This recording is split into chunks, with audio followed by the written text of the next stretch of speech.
石丁王家的5个大灶，炊烟升起，熬煮着金黄色的甜蜜。已经在冒白泡啊，这白泡像这样子，火力就不能太强了。每天从清晨到日落，烧柴火制作麦芽糕，王正常几乎得寸步不离。为了重现儿时的味道，退休后学习古法，坚持麦芽糕所有元素要天然，但暗示自己栽培小麦草。西嘎中给自己种的湿豆含开有咪烯，吃起来更有味道。对。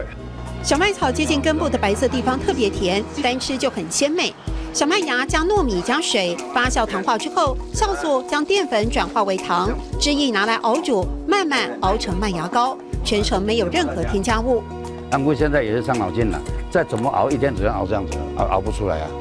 工厂制造的麦芽糖一天可以生产上千罐，王正常得等原料小麦生长5天才能做，一天最多100来罐。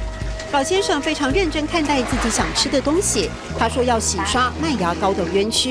人家讲到麦芽糕啊，你点水去，啊，现在我这边不会点水去啊。太太还拿麦芽糕取代味精，炒菜可以提味，卤猪脚增色，还添加自然甘甜，或者煮汤用来当汤底。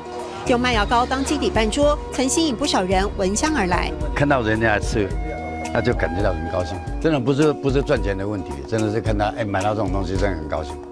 坚信自己做的是有意义的传承。年过70的王正常每天还辛苦做着，幸好儿子愿意接棒，和父亲一起拥护单纯美好的味道。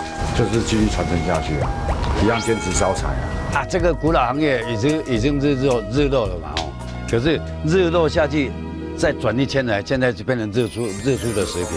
遵循古法制作的麦芽糕，不止留住了年长者快乐的童年回忆，也让年轻世代有机会重新喜欢上这古老智慧的结晶。七嘎中嘅吃豆含开有咪烯，七嘎中嘅吃豆含开有咪烯。